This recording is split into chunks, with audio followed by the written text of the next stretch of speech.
Okay, so it is 7 o'clock. We'll open the meeting without any other background. And tonight's meeting, Thursday, October 1st, 2020, is a Zoom meeting. The meeting is being televised by Chelmsford Telemedia, being conducted remotely pursuant to Governor Baker's March 12, 2020 orders suspending certain provisions of the open meeting law, General Law 30A, subsection 18, and the governor's March 15th, 2020 order imposing strict limitation on the number of people that we gather in one place. This is the October 1st meeting, the Chelmsford Board of Appeals.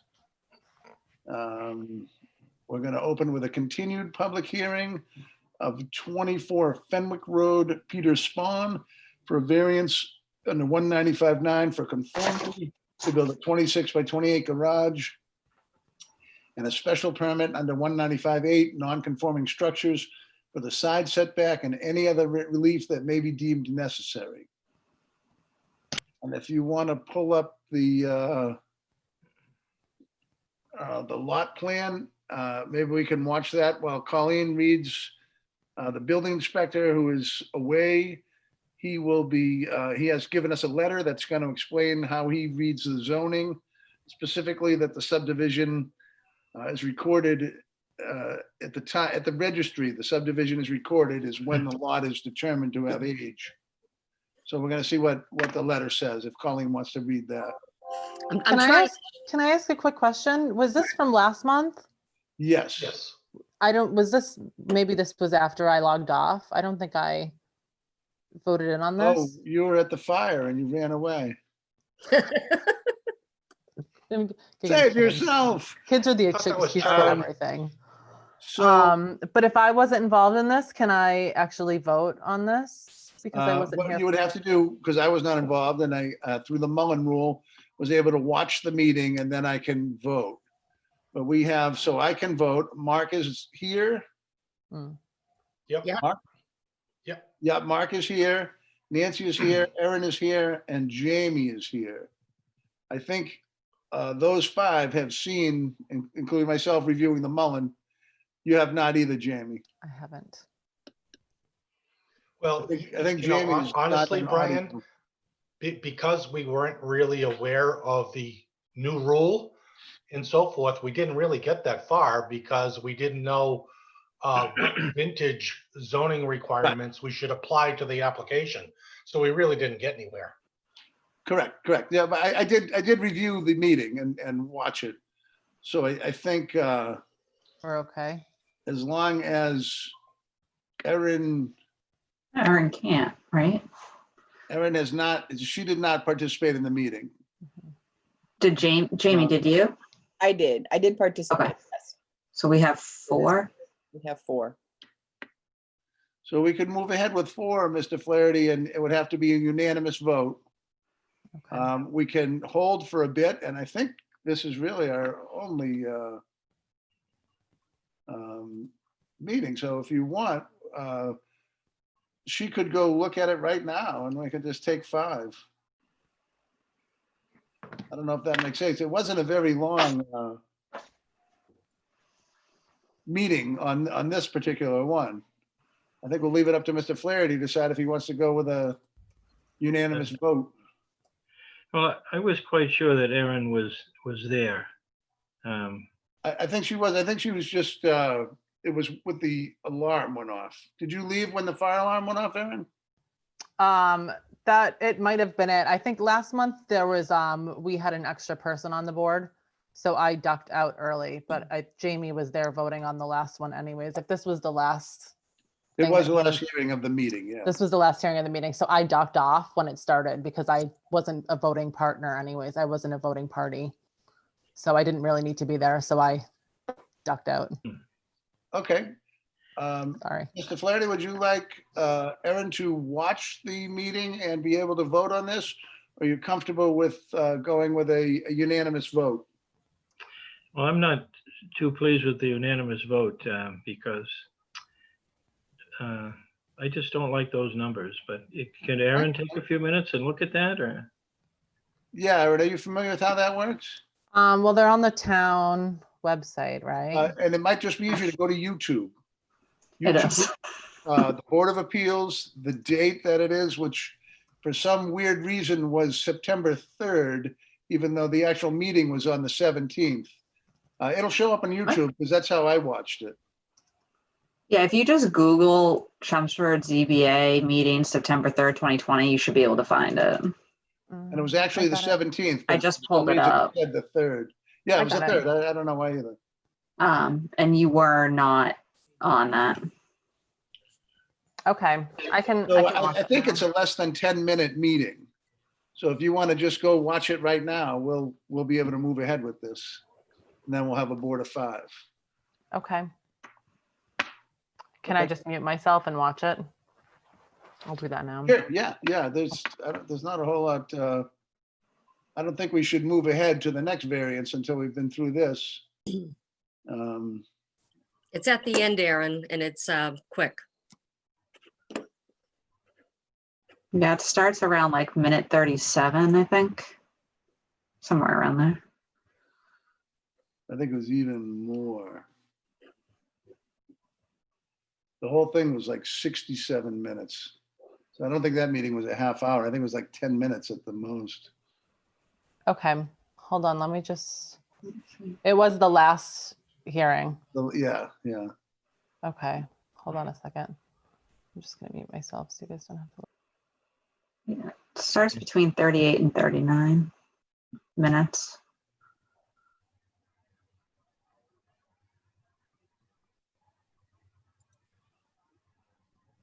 Okay, I got it. I'm gonna give it a watch right now, guys. Okay. I think it does take a little bit of time, actually. It was, is it 20 minutes? Because it looks like it starts around minute 38 and it's still going at minute 59. So it is 20 plus minutes. I think it was 67 minutes, 1 hour, 7 minutes or something. And it's still going past the hour mark. So it might take her some time. We might want to move on to the next one. So if we do that, we have Brian, Mark, Nancy, Erin, and Jamie. So we're still gonna be at 4, right? Right. So Erin would miss that meeting.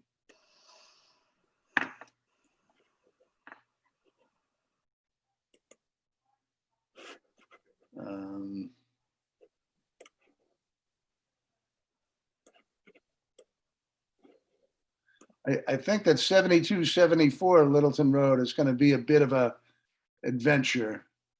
But 3 Marina Road might be something we could try. And he would have to be comfortable.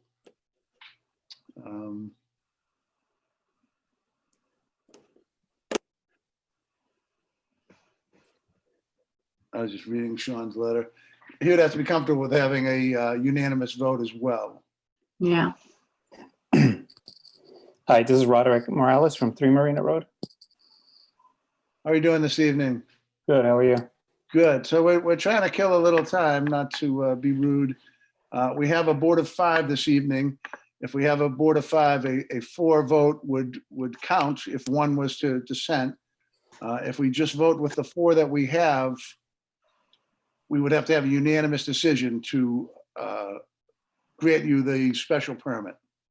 If you're comfortable with that, we can move ahead. If you're not, we'll just wait till Erin does it. But I'm going to be honest, I think it's a 20-minute wait. So that is certainly your decision. I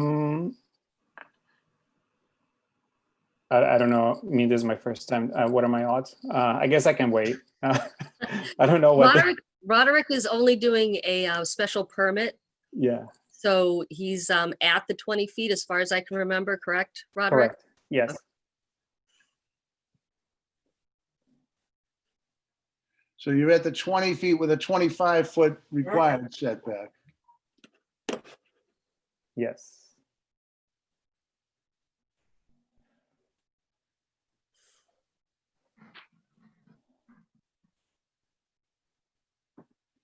So you're taking full advantage of the special permit, but not a variance, basically. Exactly. Okay.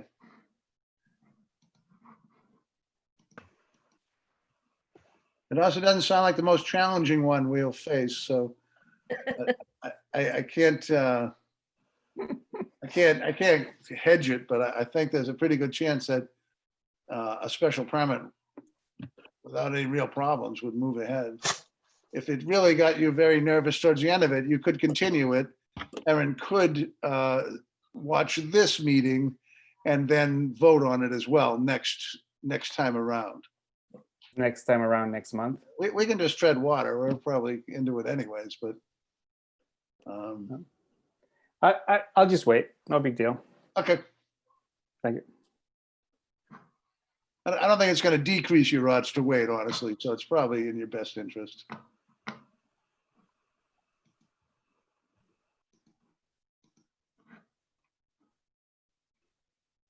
Well, minutes, Colin, do we have any minutes? No, sorry. It's out of luck.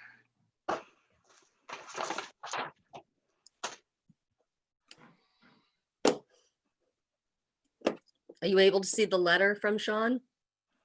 I am, but I'm not able to see, or you haven't rolled it up yet, the actual the approval. So we didn't get an answer as far as specifically what the setbacks are. Oh, jeepers, I So didn't- we know the date that it was, it- the 1960, subdivision was recorded. 1960. And during that time, what were the zoning setbacks?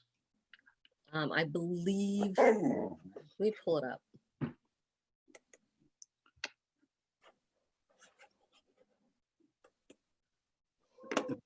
If I understood from the meeting correctly, it's 35 front, 17 side.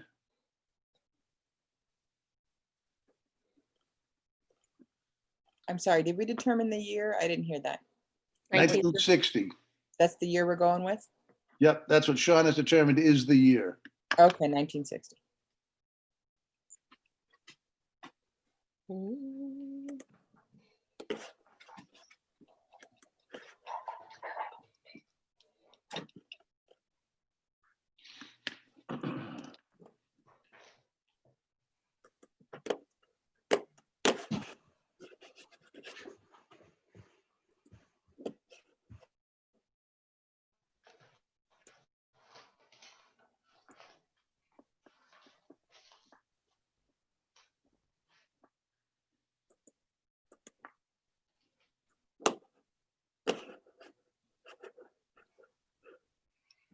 And we're doing it's an RA2? I believe that is what would happen. It would be an RA2 in 1960. All right, so yeah, 35 front, 17 side, 35 rear, according to our online bylaw code. Okay, so that's all very helpful. So when we go to the meeting, we will know that the 35-foot front setback, 17 side, and 35 rear. That being the case, I think that we do not need a side at all because we're at 21, was it?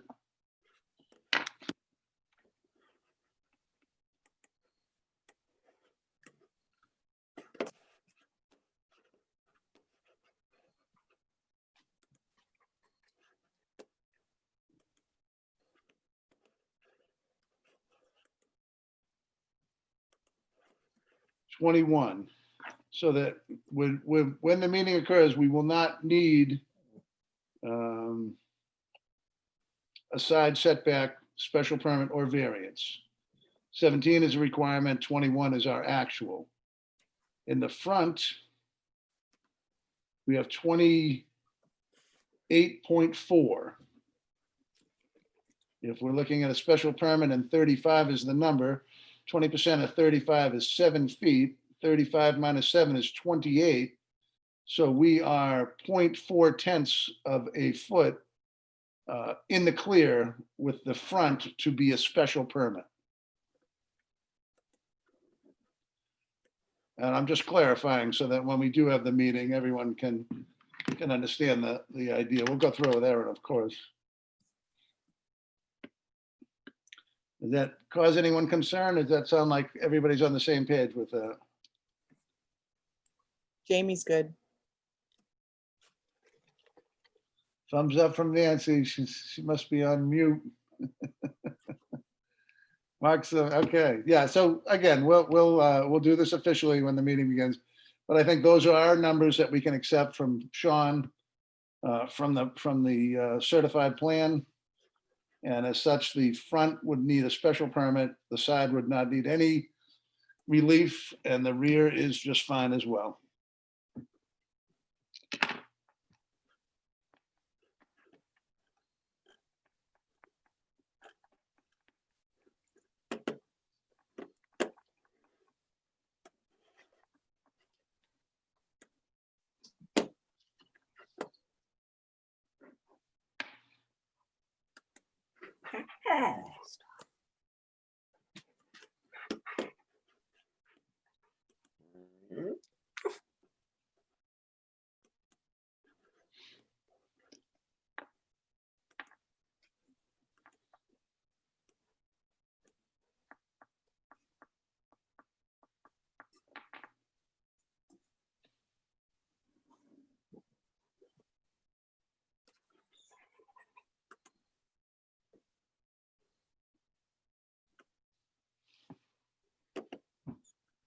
I got nothing.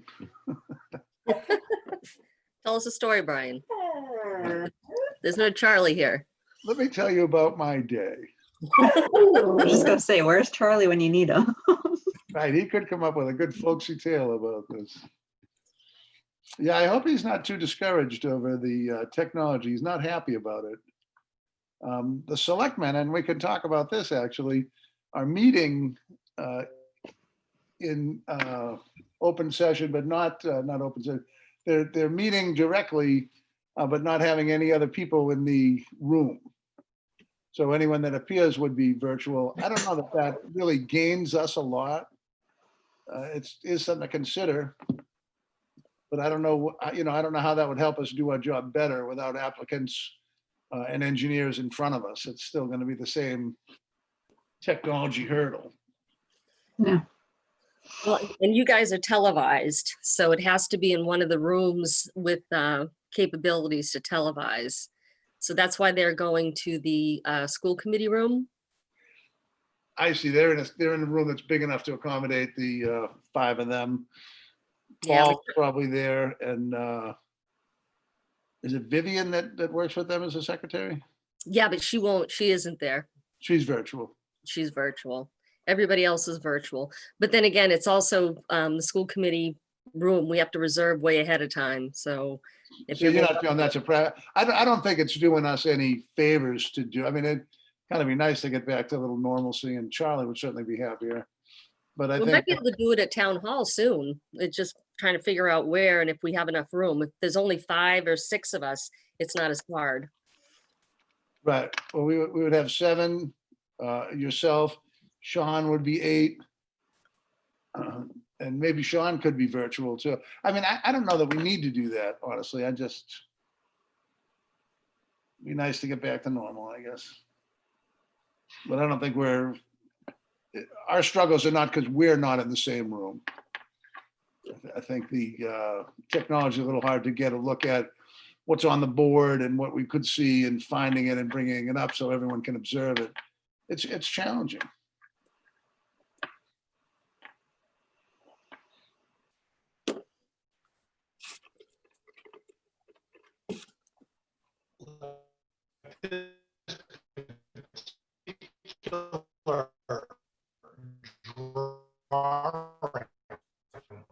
Is that Mark? I couldn't tell you what the front and side setback was.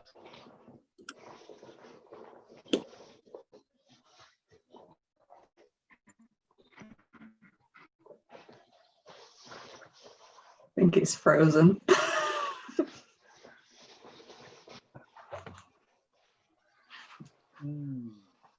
Frozen in time. There you are.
Hi, Nancy, are you here for something?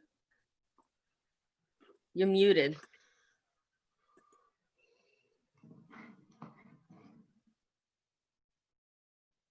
I'm sorry.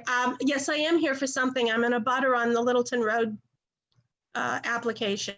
Oh, good. Okay, we're finishing one thing up and that'll be next.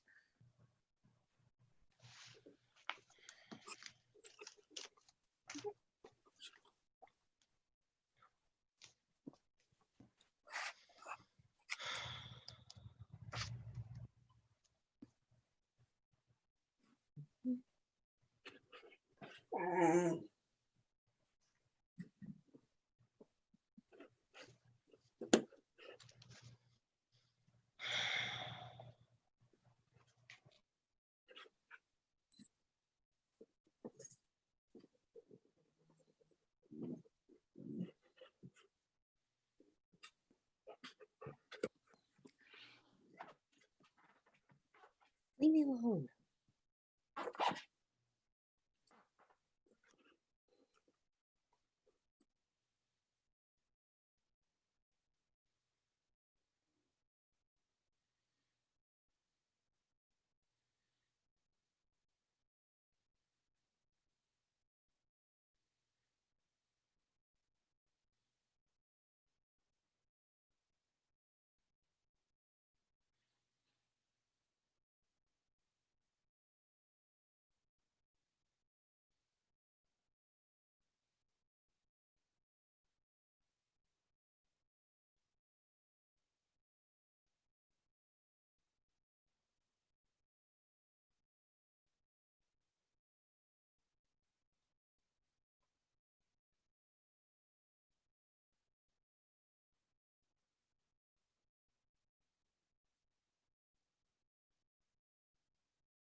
Nancy, we're just waiting for one of the board members to catch up on a meeting, as we don't have a 5-member board until she does.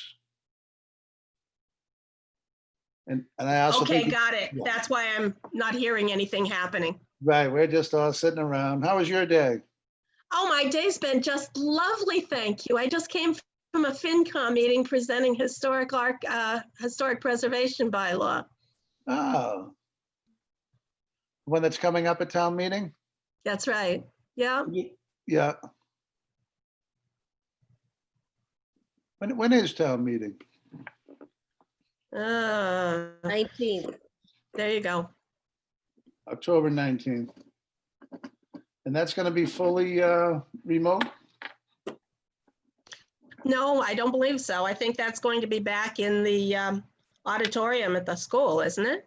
It's gonna be at the high school. Yeah.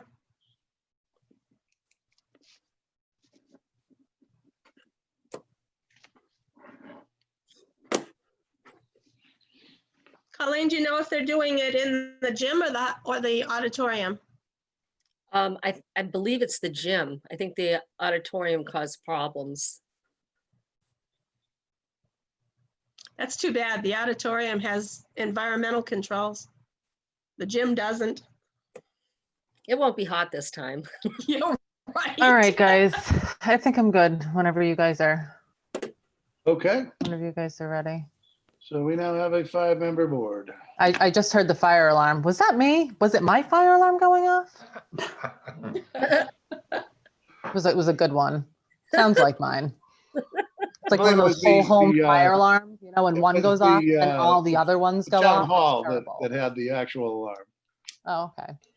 Mine sounds a lot like that, actually, surprisingly enough. Okay, so going backwards a little here, we're gonna, Okay, sorry. no, quite all right, quite all right.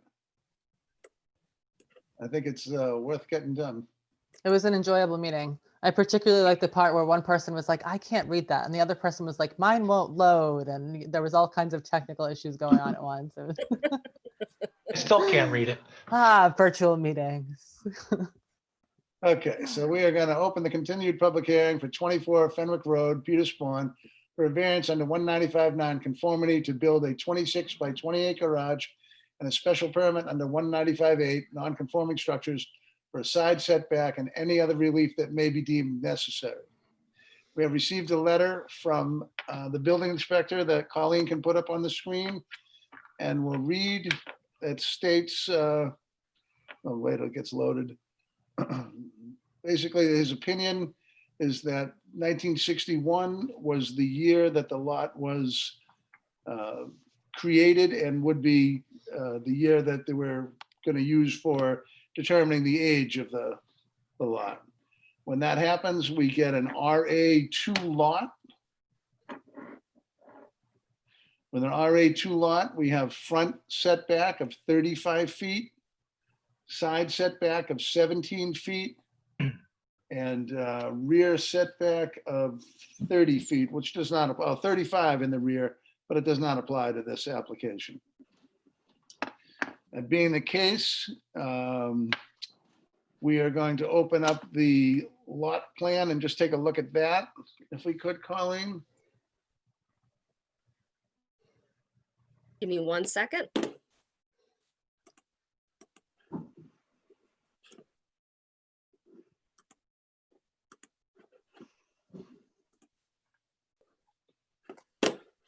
Oh. Can you see it? I'm seeing it now. And I have a copy of it here, so I'm going to make it a little easier for everyone. Maybe they can read it, I can't. Colleen, I think there's a better one somewhere. That was would be part of what good. I was trying to get done last time. One with actual characters on it. I'll look through my Again, we email. just guess. Keep talking. I'll look through my email. So looking at the left side of it, the rear of the proposed addition is 21 feet from the lot line. Taking our 17 required feet, we are in compliance by 4 feet. So a side setback relief is not needed in this case. Going to the front of the plan, on the right-hand corner, we are 28 4/10 of a foot from the front setback, or from the front. The setback is 28 4/10 of a foot. What is required is 35 feet, so it does require a special permit. 20% of 35 is 7. 35 minus 7 is 28 feet, and we have 28 foot and 4/10 of a foot. So that allows us to get a special permit request in for the front setback. So the only relief the applicant is actually searching for is a special permit on the front setback, where they still need from 35. 6.6 feet. 6.6, yeah. To get them out of it, they would need an additional 6.6 feet to allow them without a variance or without a special permit. It would have to be 6.6 feet farther back. Mhm.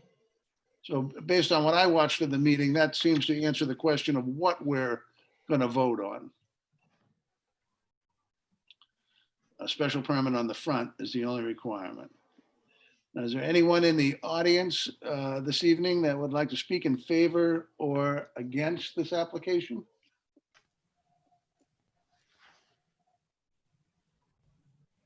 Hearing and seeing none. Colleen, do we have letters? We read them at the last one. They're in. Okay, good, good.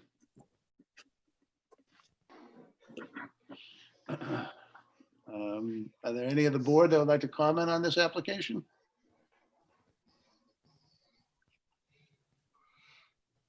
Seeing none, I'd entertain a motion to close the public hearing. I'll make a motion to close the public hearing. Mark, I'll second. Nancy? a second from Nancy. I'm gonna have to do a roll call. Mark, in favor of closing the public hearing? Yes. Nancy, you in favor of closing the public hearing? Yes. Erin, are you in favor of closing the public hearing? Yes. And Jamie, are you in favor of closing the public hearing? Yes. And Brian is also in favor of closing the public hearing. So it's unanimous. The hearing's closed. I think we could take this up right now that we have some direction as to where we're going.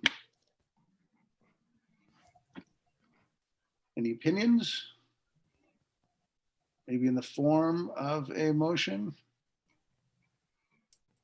I'll make a motion that we approve the special permit for 24 Fenwick Road to build a 26 by 28 garage and for the relief of the front setback. And if you could just add in accordance with the letter that's presented. In accordance with the letter that's been read in. I'll second the motion. Erin seconds the motion. And I'm going to do a roll call. Mark, are you in favor of the, what is that? Location. The application. Well, the application, I guess the motion. Are you in favor of the motion? I am. Mark is. Nancy, are you in favor of the application or the motion? I'm in favor. Erin, are you in favor of the motion? Yes, I'm in favor. Jamie, are you in favor of the motion? Yes. And I am as well. It is unanimous. The motion carries. Thank you very much. Good Thank luck you, with Aaron, it. for watching the TV for a few minutes. Sorry. Hello, everybody. Peter, the homeowner here, want to thank everybody. Appreciate your consideration here. You're very welcome, sir. Good luck with it. Thank you. Hope you have a good evening, everybody. Good luck. You too. Okay, we're going to open a public hearing, 7274 Littleton Road. Michael Smith for a variance under 195.9 conformity, seeking relief from lot area and frontage to create a buildable lot and any other relief that may be deemed necessary.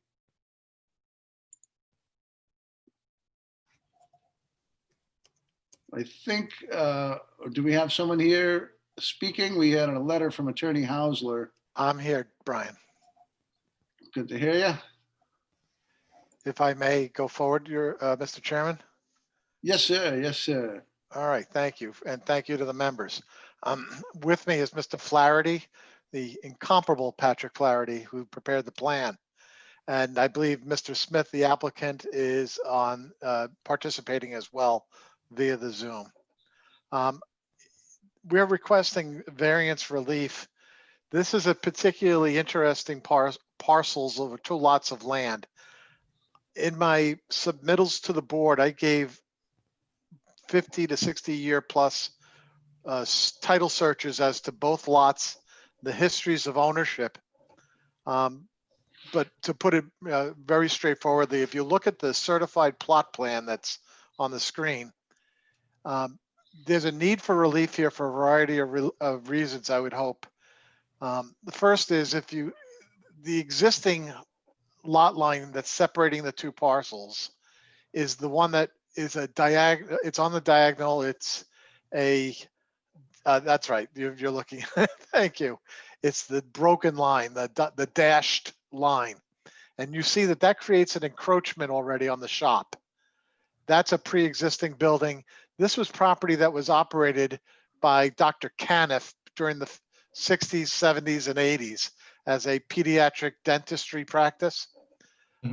He acquired the parcels in the 1960s, and it stayed that way. But there've always been two separate lots. There are two separate changes of title. They did merge in or about 1965, 67. It probably would not even need to come before you, but for the fact that we know for absolute certainty there was a variance granted in 1964 by the applicants who were Alan and Mildred Greenhall. And we know that the variance was granted because there's a subdivision of record with an annotation on the plan of record that says Chelmsford Planning Board approval not required, and then zoning variance granted by Zoning Board of Appeals, June 18th, 1964. And the primary reasons for that was because one of the lots at that time, which would be the one on the left here, had inadequate frontage. And that subdivision plan did get recorded, but unfortunately the decision itself has vanished. The decision was never recorded at the Registry of Deeds, and it is not in the town hall's records. And I know town council looked for it, Evan looked for it, Sean looked for it, and I looked for it, and no one could find it. So it's unfortunate because I think that variance would have answered these questions and perhaps made this totally unnecessary, because there would have been variance granted. In any event, Mr. Smith is the current owner. He's looking to get relief so that he can essentially build a new home in the back of his proposed house and keep the existing shop from which he operates his business and the home, which is shown as number 72 itself. I submit to you that the applicable zoning dimensional relief required, really, it's unfortunate that we have this kind of dimensional requirements in this particular area, because everything along Littleton Road, I've checked on the assessor's map and I've gone through each lot going approximately 1,000 feet towards the center of town and about 500 to 1,000 feet the other way. Everything heading into the center of town on both sides of the street, not everything, 90% of the lots all have inadequate area, all have inadequate frontage. So, and most of them are smaller lots than what we're proposing in this application. You see that there are 24 and 25,000 proposed lots here. The ones that I've looked at on the same side of the street, other than the directly adjoining lot, as we go further on the same side of the street heading towards the center of town, they're 19,000, 20,000, 14,500, 14,800, 9,500, and 16,800 in terms of lot area. And none of them have the required frontage. In fact, the 84.45 feet that Mr. Flaherty has shown on the plan for each of these is actually pretty much wider than most of the lot frontages that I've just described on the same side of the street. If we go across the street, again in the same direction, heading towards the center of town, the lot areas, my eyes are getting bad, so I have to squint here, are also of about the same size, 28,000, 32,000, and then 13,000, 21,000, 17,000, 23,000. These two lots, if permitted, if you give the zoning relief, would be 100% consistent with most of the lots in this area. The other benefit of allowing this kind of relief is that it will allow what was shown as the paved parking area on the plan, that a lot of that parking area would be pavement would be removed. It would be a common driveway for the new house with just the two parking spots to accommodate the shop as required. Suddenly we've disappeared. Oh, I'm sorry. There we go. And that would, what it would do is it would vastly improve the aesthetic qualities of both lots, actually. And it also would, I think, just make it a nice, cleaner approach. The driveway on number 72 would remain in place on the left side, and then there would be this long driveway to the proposed house.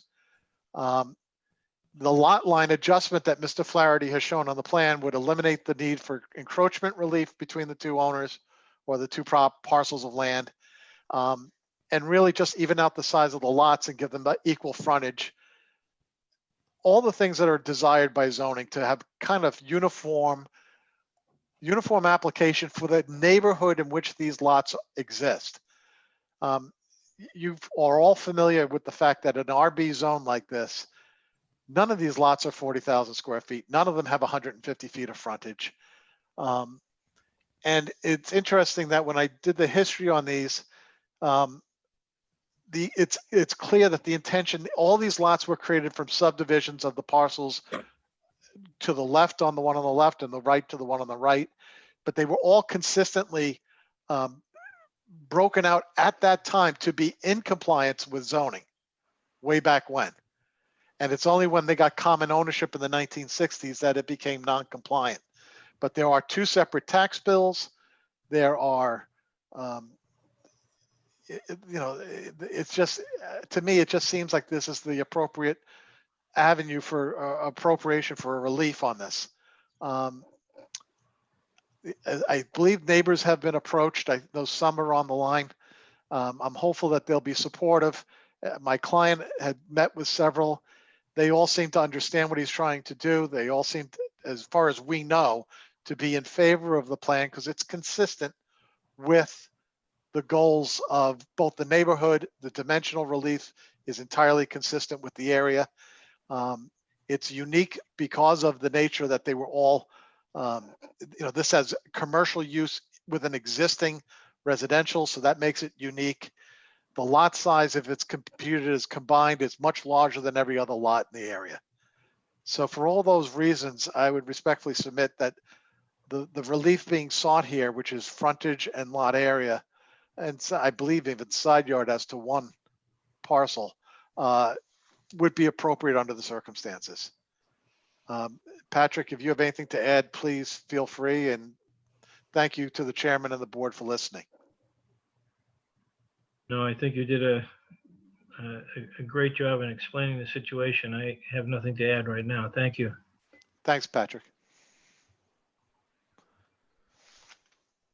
And if I may, I'm just referring to my letter to you.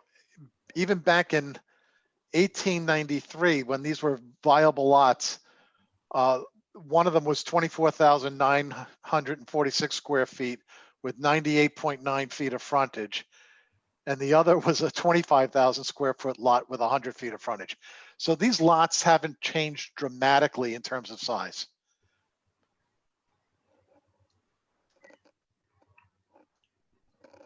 Can you explain I guess I'm just confused. So we just had a 24 Fenwick, and we were just discussing the new dating of the setbacks to go to the point of origin. So these lots were created in 1893 and originally, and then they got morphed here and there, and it wound up, the last plan of record was in 1964. And in 1964, they were sold, and both, when Dr. Caniff he acquired both lots, and that made it merge. That's the difference. The joined lot at that point. That's the problem. And then with that, you got a variance, you believe, which I realize is missing. What do you think that variance did? The variance did, I think, Brian, create two buildable lots. That was the intent. Do you have anything to present that would collaborate? Well, only the plan, the subdivision plan that was recorded at the Registry of Deeds in 1964 specifically shows the two lots. But the zoning relief that had to have been granted to allow that A&R plan to go on as an A&R plan, that variance decision is not of record. That's the other problem. So by granting this relief, what will happen is we would, if granted, the variance would go on record, we clean up the encroachments, We'd get rid of a lot of bituminous pavement in that front, cleaning up the neighborhood area, not making it so apparent that there's a business right there, and just generally improving the aesthetics of the area and being entirely consistent with everything in the area. So at this point, Mr. Smith is receiving 2 tax bills, Yes, and are they considered buildable lots in his tax evaluation? no, they're not.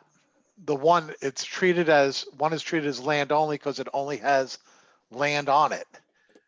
Okay. That is what we're calling lot 2. Lot 2, proposed lot 2 is land only right this moment, Did lot with 2 the have a- exception of the encroachment. Right, and it's going to go to 10 feet if you're successful with this. So Right. we'd have to give The side yard, side setback relief in the That's form correct. of variance. that's correct. There'd be no change. The 46.5 frontage relief would be not relief. That would be the equivalent of a special permit. We're not changing that though. That's a pre-existing condition. That home has been around for more than 75 years according to the records. Right, so that's a the- pre-existing non-conforming Yeah, lot. the existing structure at 72 with the shop is pre-existing non-conforming, which is also why it's unique. Do you know if the sewer department had a stub for lot 2? I'm not 100% sure, but I believe it did. I mean, I'm obviously trying to understand whether this was a lot, is a lot. The conjoining is concerning. Well, usually, I mean, when the titles merge because of the same ownership, that's just because of like a title legal thing, but it's just, I guess, would it have been a buildable lot in itself before that merger is kind of what we need to look at. In 1965, did it meet the requirements for a buildable lot? I believe it did in terms of lot area at that time because of the variances, the variance that was granted in 1964 that we can't find. Yep.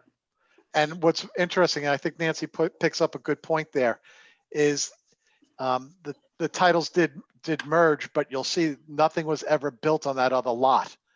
It was always intended to be a separate buildable lot with the idea that the house would be towards the rear and not right next door to the existing dental practice. And the reason nothing ever got done is Dr. Caniff didn't desire to use it for that purpose. And he may have used it for overflow parking, but I wasn't around at the time. But I'm told he had a pretty busy dental practice. We were parking cars back then. So, I'm kind of questioning there I'm on there with Nancy. The original 2 lots still deemed as 2 separate lots, zoned as RB in 64 as both buildable. Because of the Can we variance that confirm that? they weren't automatically buildable, they were deemed buildable because the owner at that point in time sought variance relief. Because at that point in time, one of the lots had 100 feet, which is what was the required frontage. The other one had, I believe it was, let me find it here. And they built the 90 house, they built on Yeah. number 72, Exactly, but they didn't build anything on the second lot. that's correct. So that variance would have expired or lapsed. lapsed? Okay, It, so it lapsed. this would have reverted back to a non-buildable lot. It Am I would have understanding that reverted. correctly? That's correct. Okay. I just want to make sure I'm understanding the flow. I do apologize. No, they're very good questions. I appreciate it. I spent hours on these titles because I originally was pretty confident that they were going to be considered, and I know this is now inappropriate as grandfathered, but that term is no longer appropriate, I'm told. Is that a problem term too? Yeah, that's another term we're not allowed to use, Brian. But Regendered. it is a pre-existing lot. All I can tell you is in terms of, I don't understand why we're still applying these types of RB restrictions or criteria to this part of town, because none of the properties comply. And it's unfortunate, but it is what the zoning requires, and I get it. But as a de facto matter and a practical matter, all of these lots are, what we're proposing is really consistent with the neighborhood. And in fact, I think the addition of a new home in that area is just going to add other value to the area, showing it's starting to be renovating, and additional properties, the character is going to be consistent with it. So getting rid of that front pavement area, I think, would be a big bonus to the neighbors. Can I ask a question?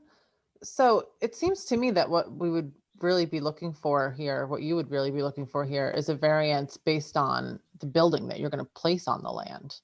It's going to be a proposed house, hopefully, yes.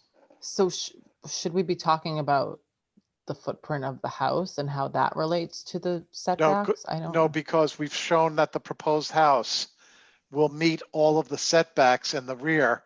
It'll have front, side yards. They're all shown, I believe. Patrick has outlined them. It's 29 feet when on the left side of the proposed house.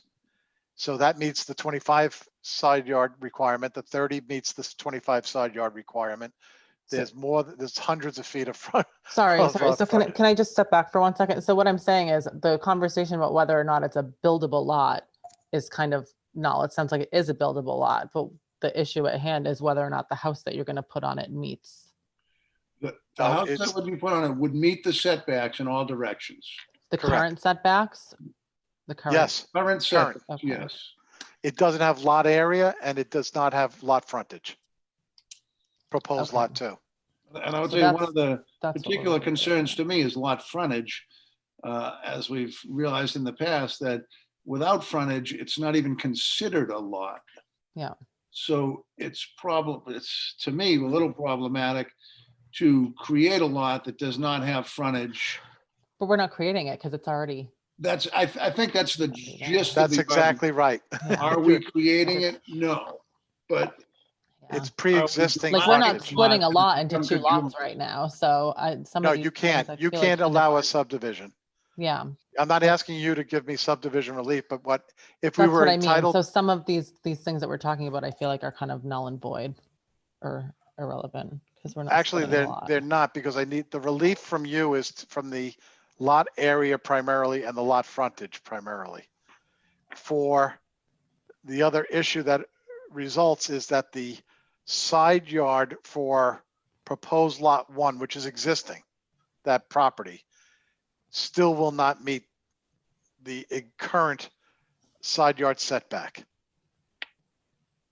Because we're changing the That's lot what line. I'm- Right, that's Oh, what 'cause I'm you're saying. The changing the existing lot lot line, your 29 feet is not measured off the existing lot line.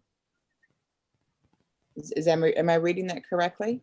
no, it would be, it's It would be measured the off new the one. created lot line. Correct. So you're asking to move the lot lines. Yes. Yes. Okay. And with that, it still leaves the shop 10 feet from the side setback, which in a conforming lot would be 25. And I think you can see fairly clearly to change that angle in such a manner to make 25. It's actually not impossible. It just, It's not impossible, but it really doesn't make a huge difference, I don't think. That becomes form over substance.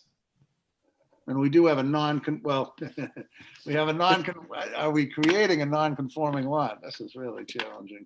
Like you're Actually, making you're not- making lot 1 Mhm. actually more conforming, kind of. That's but- correct. yeah, but lot 2 is, yeah. We would be making lot 1 more conforming Mhm. if lot 2 exists. Yeah. If lot 2 doesn't exist and they are conjoined, which I worry about, I think I'm going to honestly tell you that I want to ask Paul Haverty to weigh in on whether we are in fact creating a lot or we have 2 lots. And I just don't know. If we, maybe we need evidence from that 1964 variance showing And that. I'm careful to understand that it's not. But I gave you that evidence. It's in the materials I provided.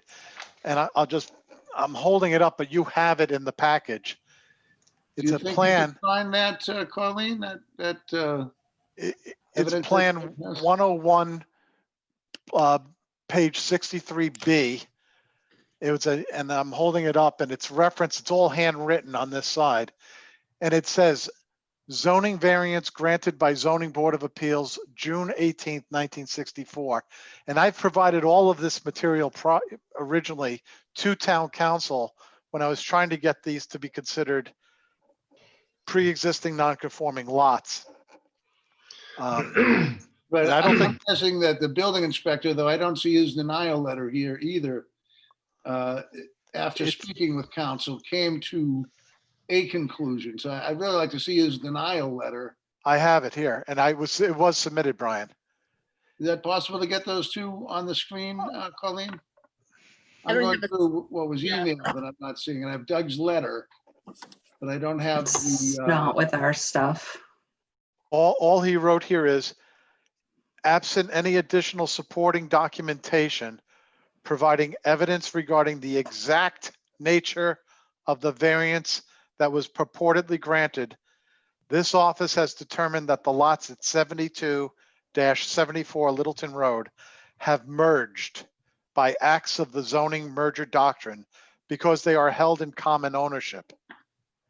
If documentation of the variance referenced on the approval not required plan is subsequently found and it shows that a variance was granted for the express purpose of protecting the lot as a buildable lot, then this office will be happy to reconsider this determination. And this is why we went before you. I've done the searches.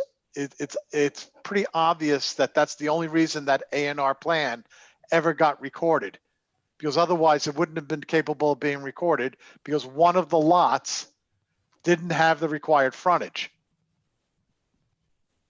So hence it had to have what been. was the frontage in 1964? In an RB lot? 1964, on the plan, it was, one of them had 98.9 feet. It says, let me find it. Oh, and it was 100 even, I think. was the- Correct. It didn't have the required frontage. So therefore, that's why they had to go for the variance then.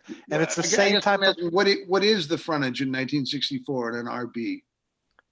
100 feet. Okay. So one So- misses just by 2 feet. Exactly. So somehow or another in this.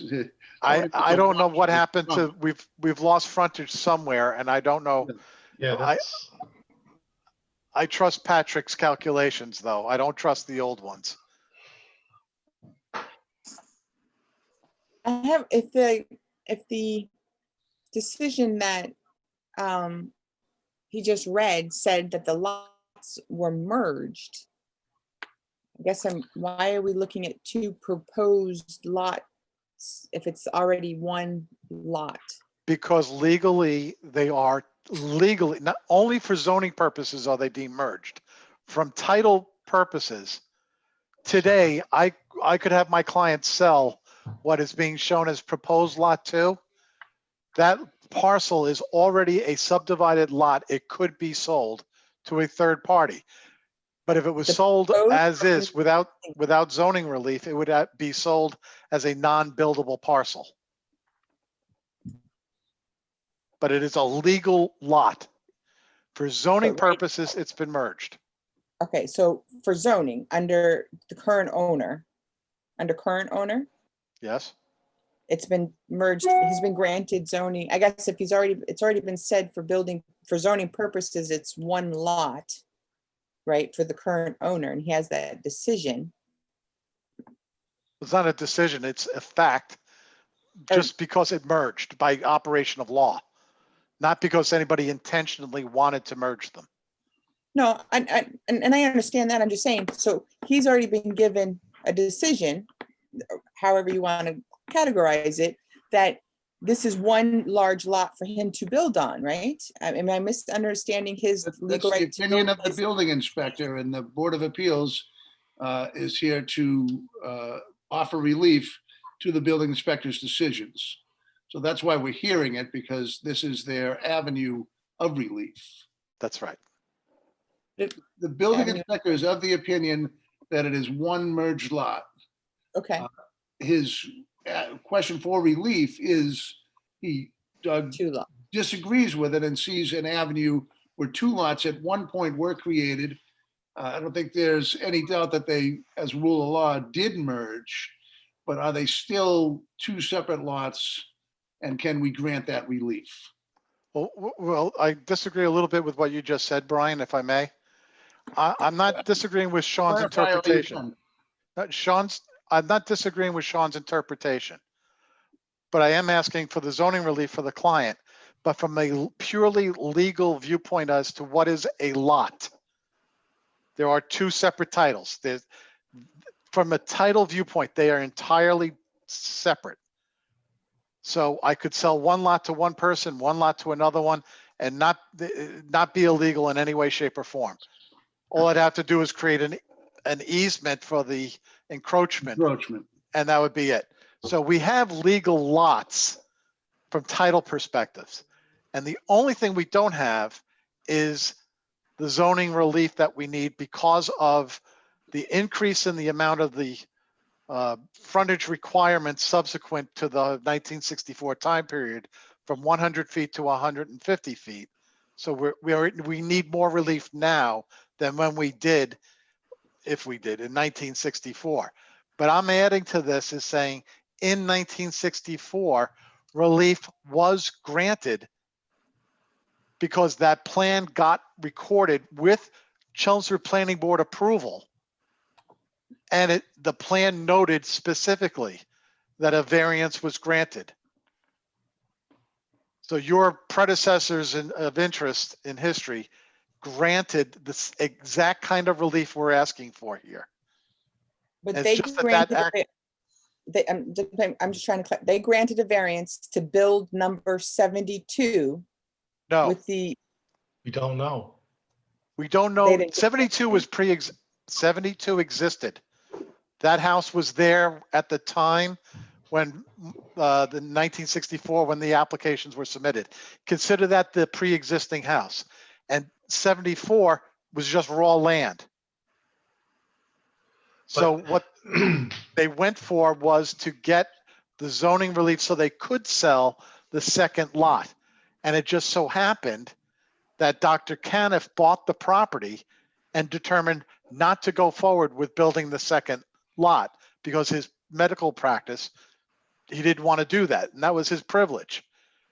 And now we're just saying, let's go back in time to 1964 and do what was intended back then, which is to allow two built single family homes. Yeah, the intention was to preserve the buildability of the lot. Exactly. And of that 1964 variance. They that's went and got the exactly- variance to preserve the. Thank you, buildability. Erin. That's exactly the way to say it. Thank you. So is this part of, do you guys remember, this is a question for the board, I guess, maybe we had a case like a year ago where the state, basically the state law merges them for zoning purposes automatically when the sale of the house That's happens? the conjoined lot. If you bought it in the exact same name and they are touching in any fashion, those lots become conjoined. Yeah, so is that what we're talking about here? Similar? Yes, yes. Similar, Yes. right? So they became conjoined, but it sounds like somebody attempted in 64 when they bought the lot to make sure that they put that variance in so they would remain buildable. Like that. must have been the That's intention. what we believe. Isn't Yeah. that correct? But yes, that's what we've been told. We Right. don't know what the variance said. But there's no I'm paperwork. trying, yeah, I'm trying to look at the property and say, what other reasons for a variance could have been in play at that time? I can't really think of it, especially if the building is as it is shown today. Back then, I can't see any other. Or they were just smart and they said, in order to reasons preserve for the a variance. buildability, we have to do this now as we purchase the building. Right, what I'm trying to do is kind of eliminate any other possible situation which they may have been looking for a variance. It Yeah. could It have seems been a obvious, variance but- to run a business out of the home. The dentist office, that could have been a variance. Like for a that use? very purpose. I'm not So saying a it was, use? I don't have Yeah. any evidence to say Right. that, it's just. But- it's a but Brian, possibility. That wouldn't be true because the difference, and this is why I think Mark is correct, they wouldn't have required a new A&R plan. A use And that was variance wouldn't recorded. require an A&R plan. And the A&R plan that was recorded was the 98 feet and the 100 Yes, feet. And today we believe that both are 84.5 with the well, change. being of the lot proposed, size. as Yeah. being proposed, yes. Yeah, okay. So it is really consistent with, there's no other interpretation really to provide to this application and these two parcels, other than what Mark just said. A variance request was made in 64, and the only logical reason was, as Aaron said, to preserve the buildability. There's no other reason for a variance. But now, because we can't find the paperwork for that variance, you're asking for us to issue a new variance. Yes, But at this point, for us to issue a new variance is not the same thing as 1964 when the sale of the house was going on. We don't have a That's correct. legal leeway to do that like they did then, probably. no, you have the same legal leeway. It's a variance, it's a dimensional relief that whether it's 1 foot or 1,000 feet, But it's still they- dimensional relief. But they did it at the time of the purchase of the property for a specific reason. Isn't there? I feel like I remember there's like a timeline within, after they purchased the building, they have 5 years or something. That's not accurate though. These people that got the variance purchased both of those lots in 1956, and they didn't go forward looking for relief until 1964. Oh, so yeah. But the Because in lots have been- 1956, they were 2 buildable lots. Yeah. So maybe they thought they were going to build and then they just decided not to or something too. And that's what they did. They sold to Yeah. Dr. Caniff. Yeah. And those lots have been held in common ownership since 1967. That's correct.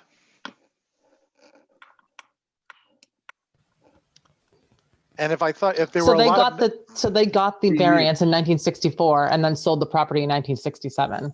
correct. So they might have just gotten the variance as a tool for selling their house, thinking if we can sell it as 2 buildable lots, it's a bet they'll get more money or whatever, right?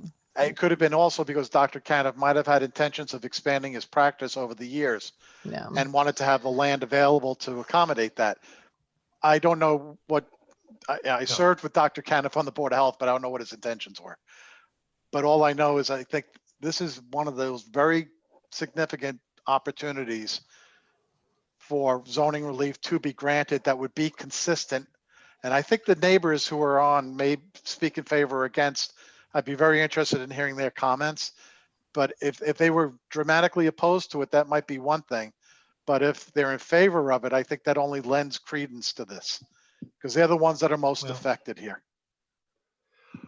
Right, but Brian, you brought up something earlier, and that was the fact that we would be creating a new non-conforming lot, correct? We're getting 2, one could argue. Yeah, right. I mean, one could, but in that case, I still wonder if it would still make sense to have Paul take a look at this, before we rendered a final decision to make sure that, I think it's a very good idea from my limited standpoint of knowledge. I mean, I understand it. I just don't know. Right. Same here, and I think we're capable don't of get making there a decision, creating but we pool want to lots make that- sure, yeah, we No want to make frontage sure it's with- legally correct. on Bentley Lane, and I'm not going from a precedent standpoint, everything is considered individually. But Yeah. on Bentley Lane, one of the biggest problems they had with creating a lot was they did not have the frontage, which by definition means it's Right. not a lot. Exactly. If it doesn't have frontage, it's not a lot. And Yeah, that was that real skinny front that, yeah. 1964, this combined space does have the setback. Well, it would have everything. It would be a conforming lot in 1964. Mhm. It would have the half Right. acre, and it would have whatever, 84 and 84, 170 and 168 for frontage, which would qualify. And it would have all the setbacks because the relief for the 10-foot setback is not going to be required if it's not subdivided. Mhm. So right now we have, I believe, and maybe Doug can clarify, we have a conforming lot if you consider it one parcel. No, you don't. No, it's still the Because frontage, right? The frontage isn't conforming Right. and the side yard isn't conforming. But Remember, it was the frontage pre-existing. did conform in 1964. No, it did not. Wouldn't it have been 178 feet? 85 and 85 or 84 and No, 84? the house, number 72, Yeah, the existing. the existing house did not have the right front yard setback, and it did not have the correct side yard setback. So it's non-conforming as we speak. If you treat proposed lots 1 and 2 together, it's still non-conforming. So you're not creating two Guess that's where I'm non-conformity. confused. What, if we're treating it, let's just, and I'm not trying to make this argument to cause you grief, but if we consider it one lot now, why It's wouldn't still it be not. conforming now?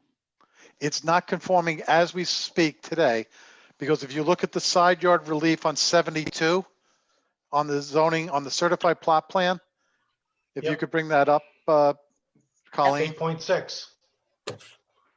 Okay, so it's a non-conforming structure because of the 8.6. And because Yeah. of the 46.5, it's Right. not 50 feet setback What's the 450 feet setback? But in from the front yard. 1964, an RB, if I'm understanding this correctly from our previous, an RB was 35 foot for front setback and 17 for side. So the 8.6 still makes it non-conforming, but the 46.5, I think, would make, it doesn't matter. When it's non-conforming, it doesn't matter on. Yeah, The I 8.6 don't know. I don't have that in front of me, but I'll agree. No matter how you look at it, it's still non-conforming. Yes, I agree. When we're And- talking frontage in that 84, is that 84 measured from the existing lot line or from the proposed? Proposed. So, He's taken it and divided directly in half of the proposed frontage. Exactly. so where are these proposed lots coming from? Well, if you take a look at the dashed line, and you'll That's see the 59 existing, right there. So That's right? if you go to the frontage for linear frontage, it goes from, Colleen's right there, from that point, and if you go to the left to the end of the lot line, that's frontage for, existing frontage for lot 1. And then if you go back to that starting point and go to the right, 4.45? all the way over, it's the one on the right is much greater than 84.45. Right. Right. And that's the What is encroaching that? area. And that's because we have an encroachment now. So all we're doing is adjusting that lot line, which it would be adjusted if it will be if you grant the relief we're asking for, we will be able to apply for an A&R plan. It'll get endorsed and that new lot line will become effective. Can I ask why they even want to move the lot line? Why aren't you just applying for a variance to build To on equal lot out- 2? To equal up the frontage. I mean, but it's non-conforming either way. Well, Well, probably that's equal out the probably- frontage and then actually get rid of the encroachment and give you some side setback, at least 10 feet. That's correct. I mean, Yeah, kind I of. mean, that's what I literally, would think. if the parcel was sold separately, the buyer of that parcel could require that the shop be, Removed. that's on their property. It's not Yeah. even a setback issue. It's on their property. So it's just a matter Exactly. of getting the shop off of lot 2, really, is what it is. Right. Right, and obviously creating. And the even maintenance reason, space. and the reason the lot line is the proposed lot line going from top to bottom is where it is you see where it says paid parking in the driveway that will lead up to the back rear Mhm. parcel. You don't want to bring the lot line right to the edge of the driveway. And what's the current frontage of this section that's containing the paved parkway? What's this frontage right here? From the existing line all the way to the right? It's over 100, Something like 90 10. something. 110 feet, I'm going to say. Okay. Okay, so it's currently conforming, right? Lot 2 would be conforming. No, it would not, because lot 2 The it 100 doesn't have 150 feet of frontage. But at 64, it was 100 feet, correct? It did have it. In So it- 64, they said they each had 100 according to the plan of record. Yeah, that's the part that's really difficult. It is difficult. I agree. But It's Patrick just did the not adding surveying. up. Right. I'm going with Patrick's measurements versus We have no 55 choice years but ago. go with a certified plot plan by a qualified engineer. That's what we have to work with. Okay, so we're saying that, okay, so, but it currently has over 100 feet, which would have made it, According to the plans of record, if I was going by the subdivision plans of record, they say they have 100 feet on each of the plans. Don't ask me how or why, but that's what they say. I'm not trying to pull one over the board here. I'm trying to be very direct. I don't think anyone thinks Yeah, so. no.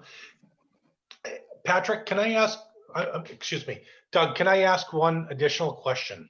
Oh, sure. When you look at number 72 from the street, Yes. that little area that is bumped out, which I believe would be the point of reference for the 8.6 feet of setback, could Yes. that have been an addition, that little bump out? I don't know the answer to that. Michael, who's on the line, he's the owner. Right. I don't think he added to it, but Michael, do you know anything about that?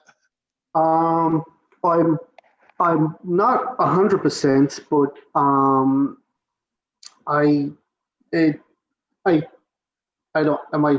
think it was an addition. My neighbor Brian Tonks, which I have a very good relationship with Brian and both my neighbor on the other side. And in all honesty, I think it may have been an addition. Yeah, a bump. Yeah. And The reason I'm asking is because of the question about the 1964 variance. yeah. And I'm trying to like look at what else they could have been asking for. I know. I would like to add this, and I appreciate the board, and I appreciate your time and everything that you do. The question of making the aesthetics and making that it be more of a neighborhood. There's like it was a medical facility. Okay, it was a dentist, and there was like lots of people coming in and leaving, and staff, and that was the whole point of the parking lot. And now it's become where times have changed. The dentists, smaller practices, they've moved to like these bigger facilities where people can go. But the point I'm trying to make is it's become a bit of a turnaround as well, and there's been several accidents. So people like go through the center, and then they realize they've missed something on their GPS, and then they pull into my parking lot, and then they do a little U-turn, or they stop, and then someone bumps them. And I don't know if this is helping my cause. I'm just putting it out there. I'm rambling. I'm nervous. I just really, I'm sorry, guys. And more importantly, he's violating everything I told him not to do. So. Okay, I'm sorry. I'm sorry. He's gonna put me on mute. I am going to ask Heather to mute the microphone, please. Honestly, though, 100%. Sounds like a gag order. Yeah, it's worse than that. It's making me gag. No, but I've seen it myself for the accidents. So I'm going to dismount, Brian, Doug, and I'm going to let you take over. Thank you. Brian, back to my question is, yes. The reason I asked that is, because I'm trying to determine what else could the applicants in 64 been possibly been asking for. And when I see that 8.6 and I see that little bump out, the only question I might have is if that was an addition at that time and they needed a variance. But that would explain what the variance is. It's possible. I don't disagree. Yeah, that's all I was doing then. No, I think it's a possibility for sure. I don't know if anyone has looked through the file at the town. I imagine Doug and Mike may have. But I don't know what was there, we don't know what the variance did. We know it was recorded. We don't know it applied to the two lots at all, I believe. Maybe Doug can clarify that a little. I've explained it as best as I can from the records that I know. But let me just suggest that because Nancy's on the line clearly, she's in a butter. I am curious to hear what the abutters have to say because I don't see this being a highly controversial type of relief, given that it is consistent with the neighborhood, consistent with it's improving the aesthetics remarkably. It's a safety issue that I hadn't really given serious thought about. By getting rid of that bituminous area, it's not a parking lot for the general public to do U-turns on. So that becomes attractive to other people to use it for that purpose. So there's a lot of benefits to granting the relief, and I'm having a tough time figuring out what's the detriment. And I don't see any, but if somebody does, I'm happy to discuss that. I would say my concern is creating a lot that's undersized and without frontage because it's been problematic. Well, Brian, but the answer to that is until the town remedies the zoning map to be reflective of the reality, this board's always going to have people coming before it. Any other town wouldn't be going through this hassle but our zoning map has an RB to 80% of the town where it doesn't apply, which would be the entire Westlands, Littleton Road, Billrica Road, and it goes on and on, River Neck. No, it's substantial. There's no doubt. So I don't see it being a real issue. I don't see that being controversial. And each application stands on its own. So this is a property that's in the. I understand. We do not need precedential because we don't have to worry about precedent. I'm just trying to eliminate your concerns. I don't think it can be cited against you in any way, shape, or form. My concern, honestly, is creating a lot without frontage. I believe means we're creating something that doesn't exist. Without frontage, you don't have a lot. And that was what I'd like to ask Mr. Haverty about to get his opinion on that. I'm not trying to be difficult. I understand your position. I don't think it's a terrible plan or something that is going to make you go, oh my God, what do we do?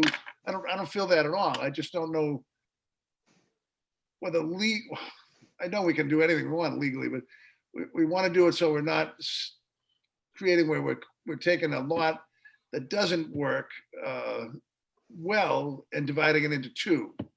Well, let me remind you, here's why I don't think you need Paul on this issue particularly. I'm going to just remind you that when I came before this board a few months ago on 5965 Princeton Boulevard, and we were talking about getting a variance for that project, the apartment house up by the establishment, that had no frontage, legally had no frontage. It had an easement that went from Princeton Boulevard into the project and was 24 feet wide. Didn't we forgive the frontage that was on Gay Street? You did. You granted the variance. Now we And all I'm saying is that had zero frontage. This has 84 plus feet of frontage. So respectfully, I think it's within the board's purview. It doesn't need town council's advice. It needs to make a determination based, if abutters come out and say we have problems because, I think we should listen to that a little bit. But I think at this point we have a good feel for what your goals are. Okay, I'm maybe sorry. at this point we should read the letters and go into the audience, so to speak, and see what abutters have to say, if that seems fair. It does. Thank you very much to all of you. Okay. So Colleen, if you have the letters, maybe you could read what we have in. Sure, give me just 1 second. I can't get it up that big.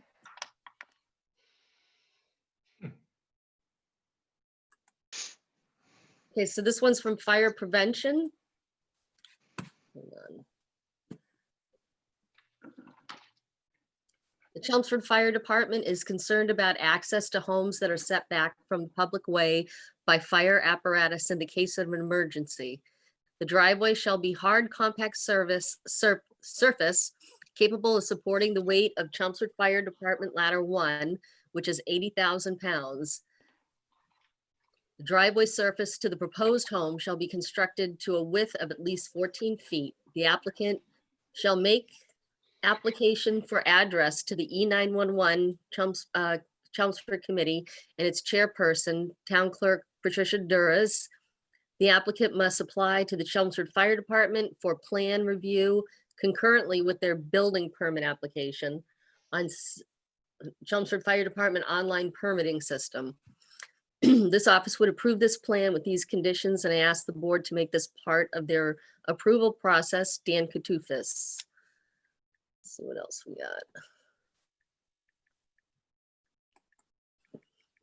Let's see.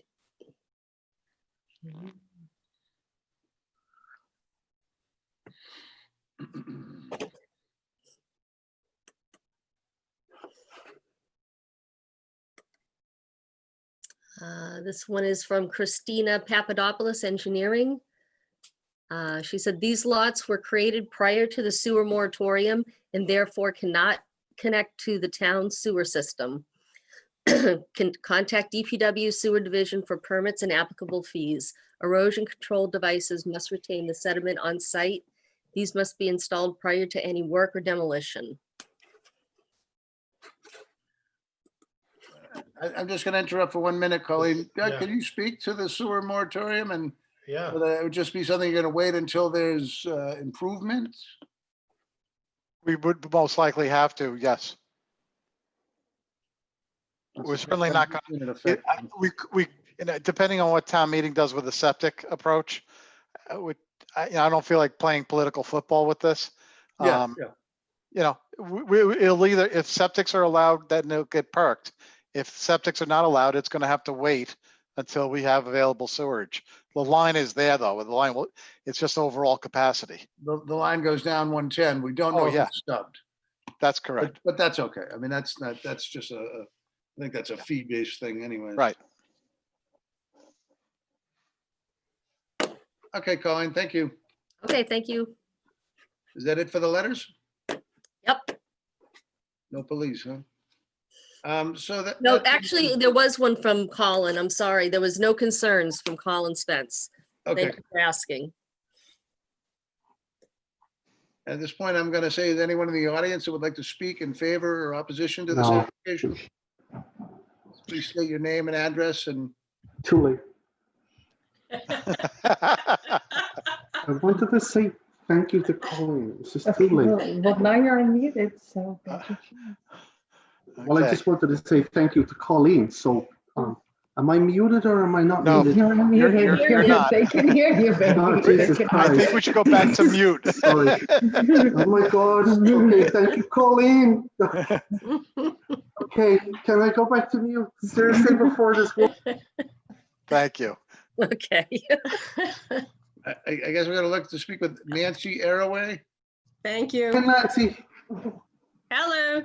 Okay, So, leave me unmuted. You're unmuted. No, go back to mute, Mike. Oh, No, we're muting you. Okay. All right. Where do I start? I guess the first thing is to say that Mike's a really good neighbor, and he keeps his property cleaned up, and we really appreciate it. But I do have some concerns about this. So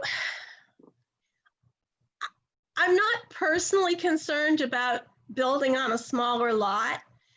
40% of our RB lots are undersized, only 40% of our RB lots actually meet the requirements, and 33% of them are literally less than half the size that's required.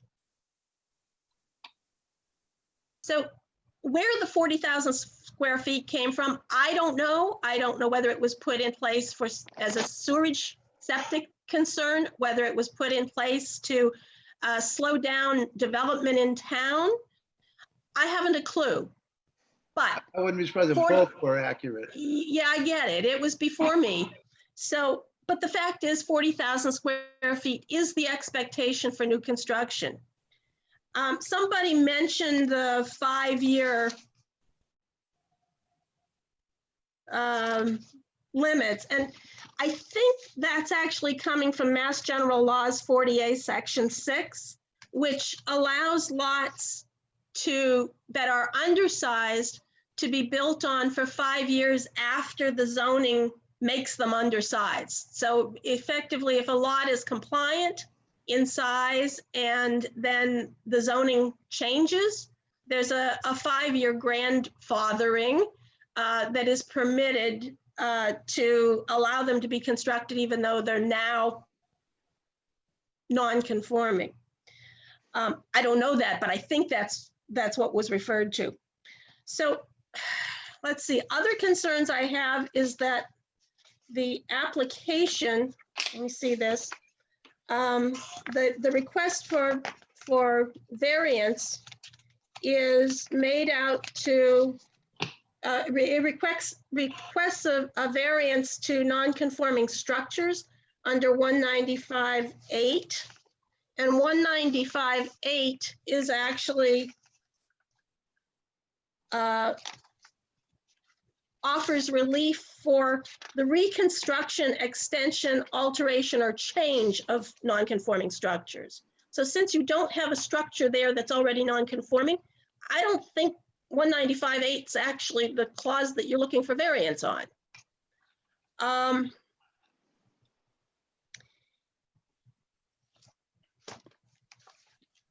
And you don't have something that's already non-conforming on that lot. Another concern I have is that,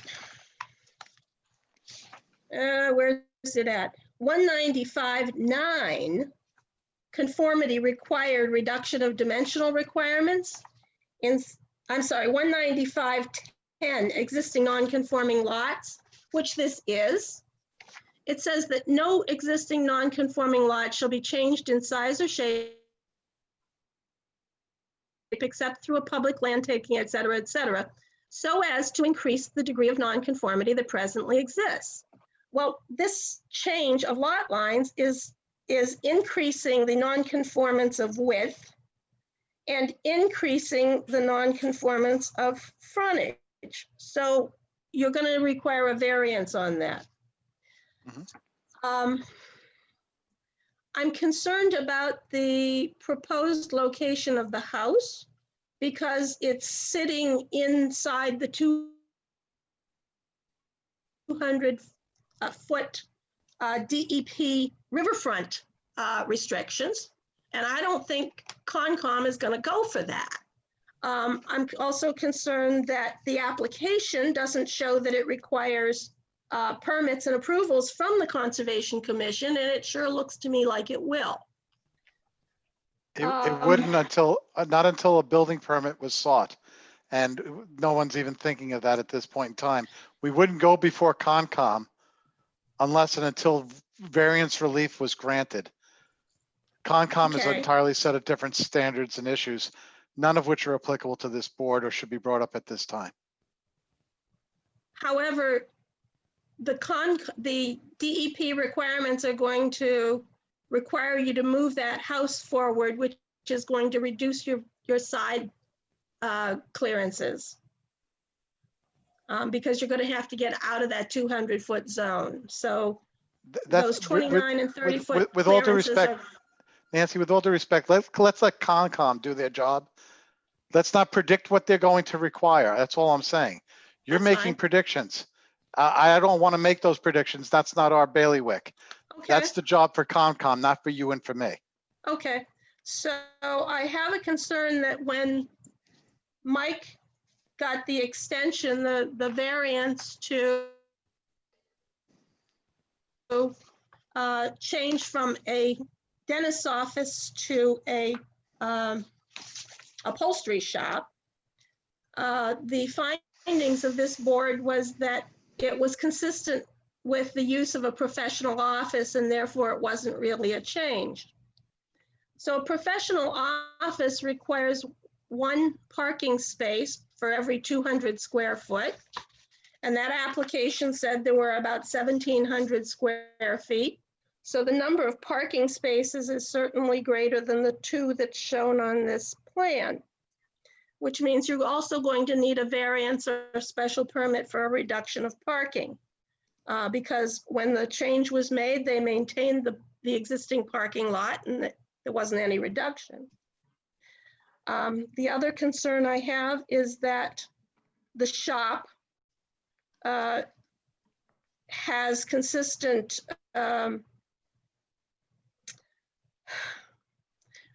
delivery and outgo of furniture. And you probably need a driveway that actually goes to the shop to be able to do that loading. The use that we have here that was extended in terms of the commercial aspect is very much like a roadside commercial in an RB district. It's not really a home occupation because this is not occupied by the owner. But in terms of its usage, you know, it looks like a home occupation. Home occupations don't allow parking in the front yard. The business. Actually, I work from home, Nancy. I work from home. I live there and I work from there. Go I ahead, Mike. work and live there, Nancy. Not to interrupt you, but listen, Michael, I could I work. ask you to only converse with the board and we can. Oh, you I'm can sorry. approach that. Nancy, I'm Right I'm now. I'm sorry. gonna ask you I'm to stop so- talking. I'm sorry. Yep. So the bottom line, guys, is I'm not particularly opposing this, but I think you need to look at it in more detail in terms of what all do you really have to waive here? Because I think it's a lot more complicated than simply saying that you're going to provide a waiver for for building on an undersized lot. And that's all I've got to say. Thank you. Can I respond? I'm going to ask Doug if he'd like to respond to her comment. I at this point, I'd rather hear from any other abutters. I don't know that we have anyone else I don't know. sitting here. I see 13 participants, but I don't see like 6 of them, so I'm not sure. There's no other abutters. Okay, so then I will respond. I'm not going to go line by line through this. Concom will deal with Concom issues. If there's an issue with respect, I'm not aware that there's been any complaints filed with the town building department about the use of the property or how it's been being used. Michael does live at the property, so I think that's an incorrect statement that was made by the abutter. I do think that the change of getting rid of some of the bituminous is going to be helpful. I don't see any of the negative. I don't see any negative effect. I'm more concerned is there a negative effect to Nancy as an abutter? And that I didn't hear. What I heard was there are all these rules and regulations the town has, but I didn't hear that there's any particular harm to her either privacy rights that she's concerned about or additional traffic or any of those things. And which those are the things I was more concerned about. To get a building permit, we're going to have to comply with everything Nancy just talked about. So it's a long road, but this is the very first step. And if we don't get the relief we're looking for, the entire process stops. Although Doug, I do think that Nancy brought up a point that I actually wanted to bring up as well and probably got lost in some of the other details, which was what will be the parking left for the existing business? In other words, from Michael's existing business, and that is a bit of a concern because it doesn't look like there'll be much left because he will be running.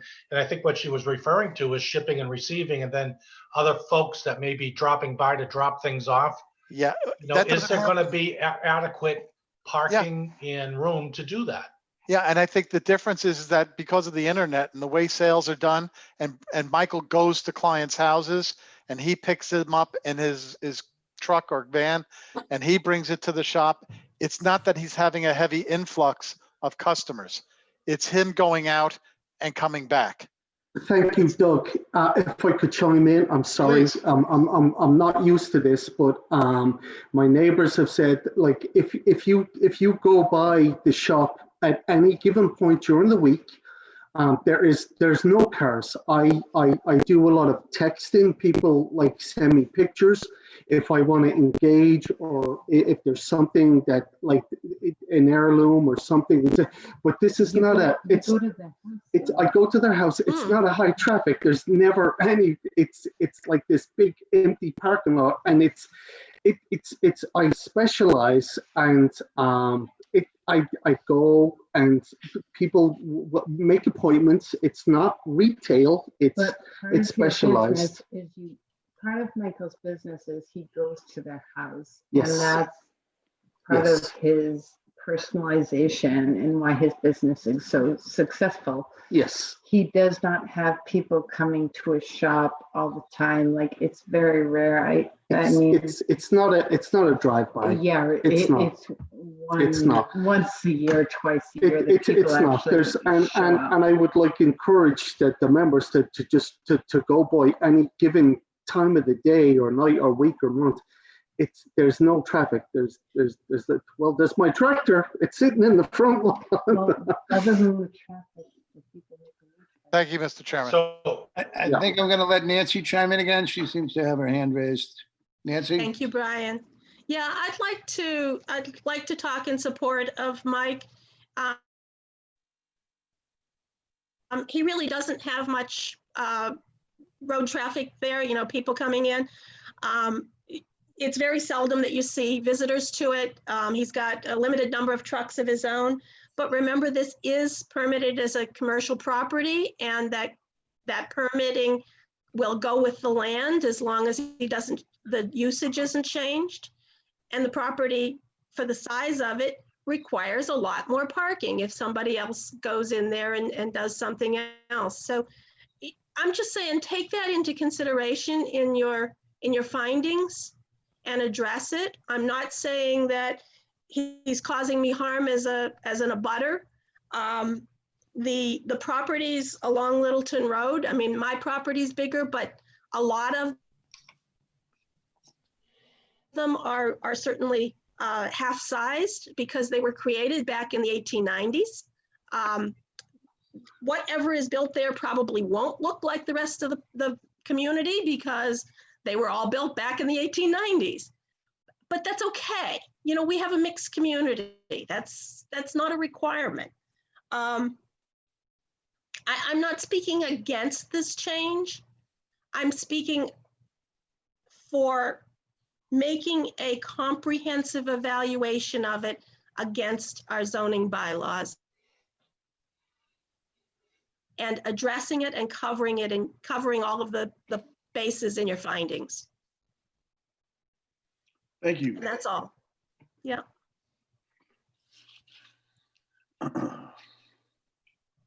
Chairman, could I ask a question? Oh, absolutely. When did the current owner, Mike, I don't want to mutilate your last name, sir, but when did you purchase both lots? You purchased them simultaneously?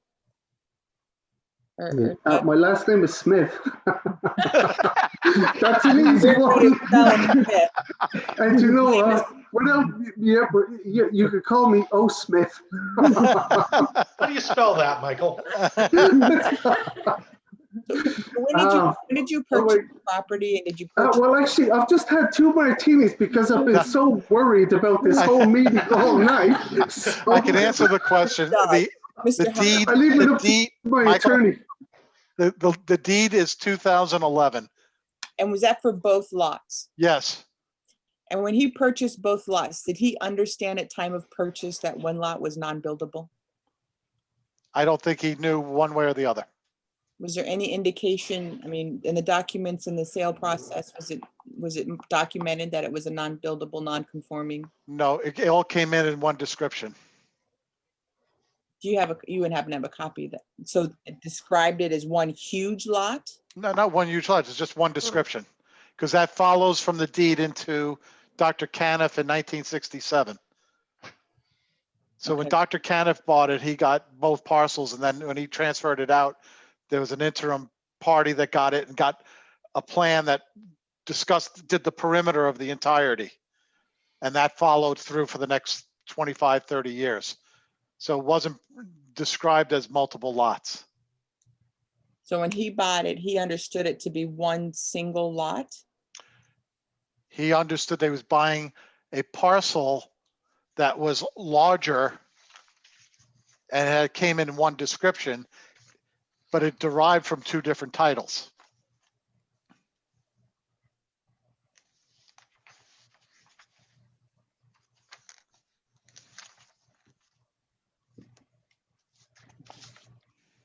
I guess Mr. Chair, do you remember that case we had last year? A gentleman bought a lot and tried to get back in, bought a lot and it was non-buildable and tried to come to us with a variance to make it buildable? I'm sorry, am I unmuted right now? You are now, sir. I am, I'm sorry. Yeah, okay, so, okay, my assistant just left the room, but I thought they were buildable lots. I did when I purchased them, so yes. Okay. Okay, yeah, because I got 2 tax bills and I thought this was, it was in 11. Yeah, I'm sorry, my brain is a little fuzzy right now and I don't mean to be. There are, when you order, you get 2 MLCs. Yes, and I was excited at the fact because I saw the point of like the doctors and dentists moving to more practices where there's more convenience and everything is all in one thing. And to answer your question, yes, and I always had a vision when I purchased the place that my relatives would come and I'd build a place and yes, Okay. yes. Thank you. Yeah, I'll be quiet. Thank you. Thank you. No, stop laughing at me. No, I'm in your corner. I think you're making him nervous. I am already nervous. I'm ready for a lorazepam. Okay, seriously. I would like to just add to Nancy's point. There's so much of a benefit. Not even, it's just make it more residential. I don't know. I'm just confused sometimes, and I love my neighbors. My neighbors all, I put a walk in for them all to get out on the bike path. And I know, I gotta stop. Okay, Right. she's taking over. Thank you. Mr. Chairman, are there any other questions? I still think I'm going to ask for a continuance, and I would like to speak to Mr. Haverty. If the rest of the board doesn't feel that's necessary, I'd honestly defer. I think it's a very difficult thing for me to get without some input from council. I understand. I think the both sides of it. I just feel a little out of my purview with the unknown, and I think that to start splitting lots that have been conjoined is very challenging.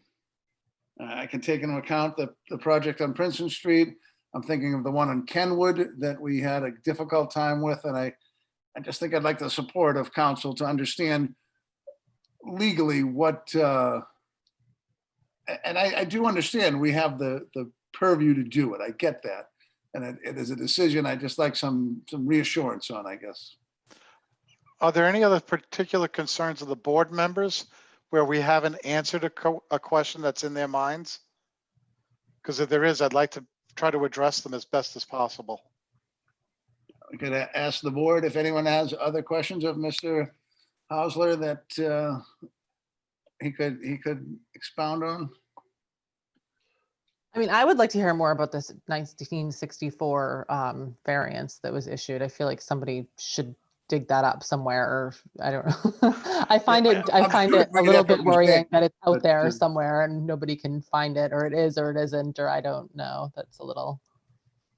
I wonder if something that I have for to- variance is even relevant considering the ownership has changed hands at least twice since That, well, then. that's a good point also. Yeah, that's a good point. Because he's only owned the property since 2011. Yeah, that's a good point. I think if I would like to know. And even if there is a 5-year leeway after the change of hands, it would be beyond that anyway. So yeah, to I your would point, like it might to be know irrelevant.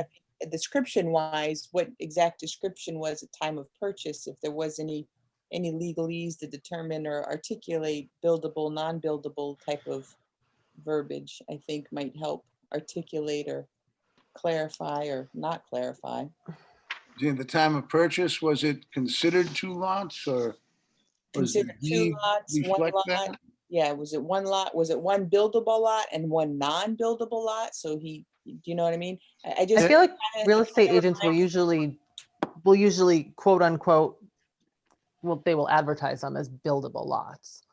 Right. So that is, I I just- wonder if it It was kind reminded me of, of the case we had last year where a gentleman bought bought a lot that was non-buildable and tried to come in front of us to get a variance to build a brand new structure. Mhm. So, and I'm just, that's kind of resonating with me in this particular case. So I'd like to see what is, is there documentation that articulated at the time that it wasn't buildable, and that, 2011 is more relevant than 64, so. yeah. Okay, Okay, and the other piece, Brian, I'm gonna go back to the parking again, because I better understand Michael's in and out traffic and so forth, but the fact remains, if it is a commercial business, is there a certain amount of parking spaces or lot area that needs to be maintained for that business? And if we're taking it away during the subdivision, if you will, or the separation of the 2 lots, does that need to be included in a variance if in fact I this believe he would be does go selling forward a and get commercial granted? or a multi-use property, based on what I understand. Nothing would be stopping him from selling that. And then another person coming in saying, well, I do have 10 trucks.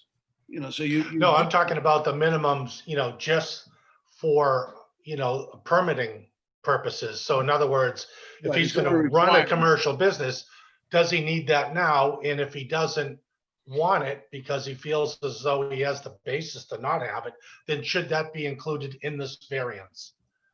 Right, does he plan on That's keeping all. the business? Does he plan on Yeah. keeping the business? And if we change the lot size, are we, going against a dictated requirement for having that business or not? Is that what you're? Mhm. No, not actually the lot size, but we're removing the whole parking area because that's going to the other lot. So my question is do we need to include that or not? Because all you're gonna have is the existing driveway on the left And side of truly, that once lot the going into the correction is home. made, a car wouldn't even fit by on either side.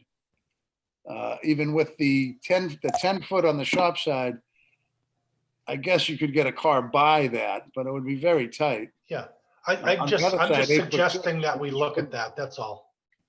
And I'd wonder too, as far as what is required lot size in general, because we'll be taking away from a dual purpose. It is a Are that multi-use proposed? zoning. Now it's a, Okay, hi, I'm sorry, I'd just like to chime in because I love town politics. I love zoning. I love the way everything has been created, commercial, or be mixed use. And I think I'd like to clarify something. And it's not commercial, it's mixed use, because I was before the board and I couldn't have a sign up because I wasn't afforded commercial. I wasn't afforded commercial use because I was in a mixed use. So it was like, and as I think it was Doug who mentioned earlier, grandfathership, and we can't use that term anymore. I've watched this. I've watched how I've been caught in a spider web, and it's like I couldn't have my proper sign up. I couldn't have my telephone number up when I bought the place because I was like a couple of feet more over, and I had to remove my telephone number, and it's like I've been caught in this web, and I've tried to like rectify it. I'm disheartened. And Can you tell me, Mike, are you just registered as a business in a residential use area, or are you? It was a mixed Commercial. use, Brian. It was mixed use, and you know what? I went from like 15, 20 or 30 cars a day to like 2 or 3. I am familiar with the site. I go by quite often. Yeah, I realize there's very rarely cars there, right? No, you have a few- because it's just like I just don't understand that. You go to the customer's house. I go to the customer's house. It's the conflict, and it's. But that's not the question. Okay, That's not the question at all. The I'm question sorry. is merely if we do decide to go forward with Yes. this application, do Yes. we need to make any provisions in the ruling in Yes. order to, accommodate your business as it will stand in the Yes. future? And Yes, that's all. and It has that, nothing to do that with is a- how you run your business. Oh, and I agree, and it should be that it's not You it's don't want a parking lot. You're not gonna I don't want a have parking lot. multiple No, customers but it's something on a small. Hey, you know what? I love Vermont. Okay, I'm just gonna say I love Vermont because they have this like beautiful way of doing things. I'm sorry. But you're not gonna have multiple customers. It's. You don't need a parking Sir, you're I not the don't. first person to be frustrated dealing with town government. Don't worry about it. You will not be the last. And you won't be the Listen, last. I heard you're a kid. Do you have kitty cats?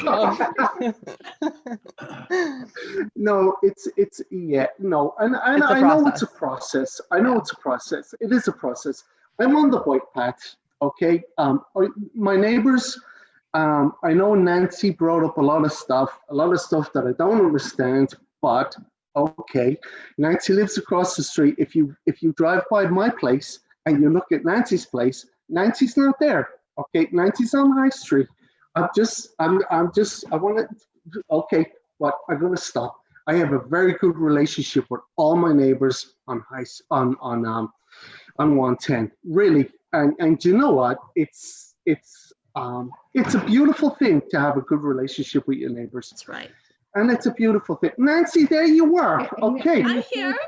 No, but Nancy, come on. You know me. I took do, your and mommy off the I'm not tractor in the complaining back. about this. I'm not Mr. Chairman, if Hey, we could Brian, yeah. Yes. get back on Could point. we go forward with the, Yeah, I what think we're we gonna can. do as far as We'll- continuation and so But I'm forth? going to again I think ask Michael and anyone else to address the board and not individuals outside the board. I think I'm If going you to. could make a motion to continue, we would be appreciative. I Yeah, think we can do that. I did want to ask Doug if he could do a little research. I on- am sorry. I'm sorry, Chairman. Okay, right, good job. Sorry. I'm gonna ask Doug if he could do a little research on exactly what relief Mike has for his shop. If he is just a business doing work inside the home, then the Yeah. parking is not required, and it's a very different position. So I know it's zoned RB. I don't know if he has relief for commercial or he's running a business out of his home, which is his right. I just want to try to understand if we need to address the parking or parking isn't. exactly, Wow. Brian. That was my only point. So if Doug, you could do that bit of homework, I'm going to recommend, and if the board has any objection, I'm going to talk to Mr. Haverty and just try to get a little understanding of if we were to create 2 lots, what would that mean for lot size, frontage, and are we sort of, I just would like his opinion. I apologize for not having the knowledge, but I don't, and Yeah, are we on solid ground? You get it. I understand. with I the plan. appreciate it. Yeah, that's all. I think Doug has a couple things on his list. If the board have any other questions of Doug or Mike at this time, maybe we can get them out there so we can be prepared, and we will, with a motion, continue this till next month. If there was Not any a way, date yet either for next month, so that Yeah. might be a good idea.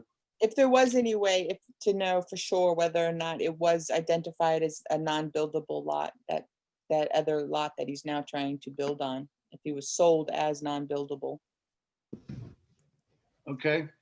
I'm going to suggest that November 5th be the meeting date. That's the first Thursday of the month. And incredibly, we're in November, so it'll be ahead of the holidays, and hopefully 2020 can go somewhere else. Does that sound good for the 5th? December? Thank you, Brian, You're welcome, Mike. and thank you I'd all like to have the a motion members. from a board member to continue this Mr. till Chairman? November 5th. I'll make a motion to continue till November 5th. I'm going to let Nancy have one more word in, if that's okay with everybody. Yes, Nancy? Thank you, sir. I just wanted to suggest that you take a look at the Board of Appeals meeting minutes of May 5th, 2011, which has the variance that was provided to Mike for his use as a business, and his quitclaim deed. I'm not sure what the date on this is.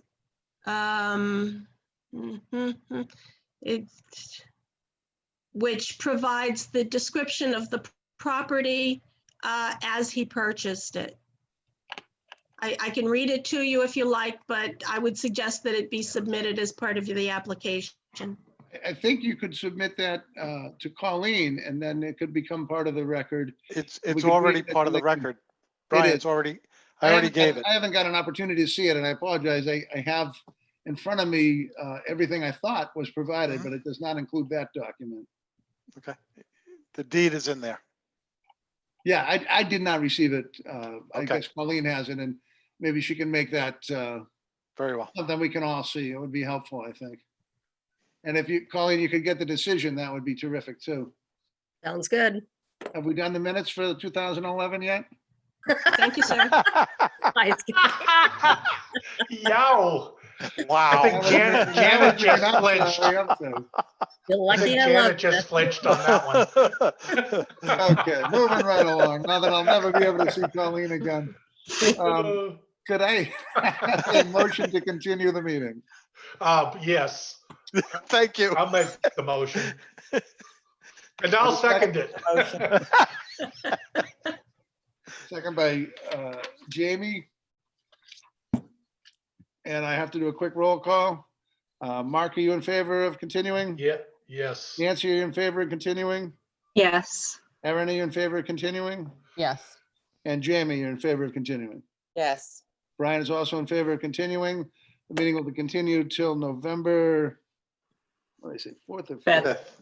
November 5th, 2020. Thank you all. Appreciate all your time. Thank you, sir. Take safe. Good care. night. Okay. I moving feel so right bad for along. Marina now. Well, I hope we can make this nice and easy. You should have gone when you had a shot. I He had should a have. shot, but he didn't know the risk. Right I in am, it. my first time doing this. I live and learn. That's all right. I just have to get a document of it disappeared on me, and I'll read this in.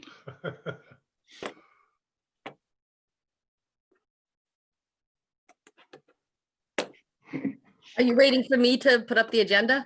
I had it up and it disappeared, so I'm just gonna get it again to read the agenda. Gotta tell you though, I It's learned a okay. lot in the I past could. hour and 45 minutes. Okay, so we are at 3 Marina Road, Roderick Morales, for a special permit under 195.9 conformity, seeking relief from side setback and any other relief that may be deemed necessary. And Ms. Morales, you have the floor. If I could get your name and address for the record. Roderick Morales, 3 Marina Road, Chelmsford. And you can quickly tell us what you have planned. So as you can see there, that little rectangle, yeah, right there, we're expanding our master bedroom, our bedroom, to make an actual master bedroom out of the house.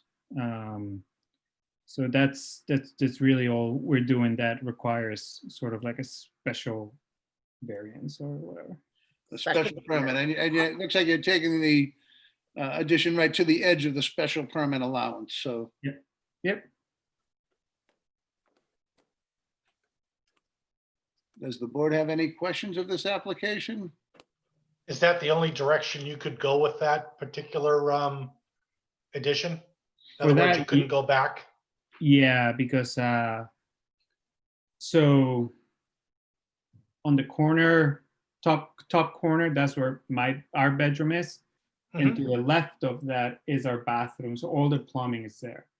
So if we don't extend that side, we wouldn't have a bathroom then on the other side. I mean, it would be like a lot of, the cost will increase significantly to move all the plumbing somewhere else in the house.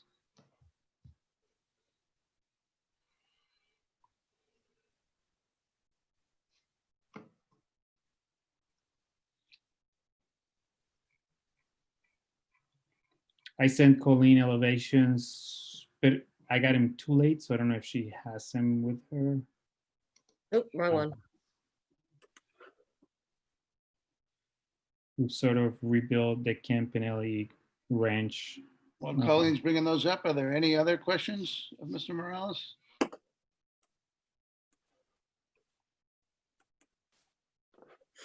Seeing none, I don't see anyone, but I'm going to ask regardless, is there anyone in the audience that would like to speak in favor or opposition to this application?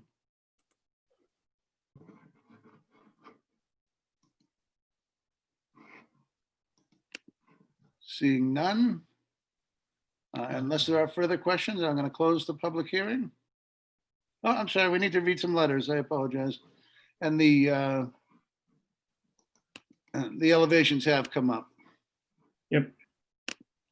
So for 3 Marina Road, the police have no concerns. And engineering actually has no concerns. And fire, they didn't actually give me back a note, but they said they have no concerns. Oh, trifecta.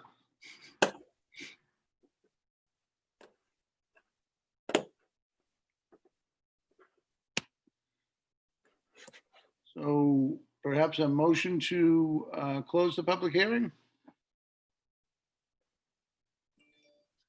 Make a motion to close the public hearing. I'll second the motion. Is that Jamie? Jamie the second. Jamie was the second. Was it Nancy that made the motion? Yes, sorry. Okay. So Mark, in favor of closing the hearing? Yes. Nancy, are you in favor of closing the hearing? Yes. Erin, are you in favor of closing the hearing? Yes. And Jamie, are you in favor of closing the hearing? I am. And Brian is as well. It's unanimous. The public hearing is closed. And I think we can take this up.